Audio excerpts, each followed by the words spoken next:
লিচুর বাগানে ঘুরতে আসলাম, সুন্দর একটি মুহূর্ত উপভোগ করার জন্য। জানি না আপনাদেরকে কতটুকু ভালো লাগবে। ভালো লাগারই কথা, কেননা এখন তো আর লিচু খাওয়ার সময় হয়নি, লিচু দেখার সময়। তাই দেখতে আসলাম লিচুর বাগানে কতটুকু সৌন্দর্য উপভোগ করা যায়।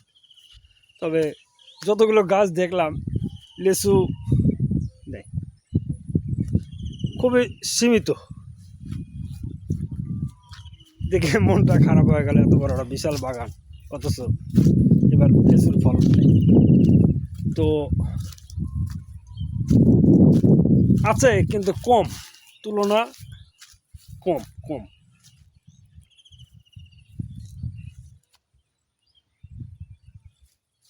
ভালো থাকবেন।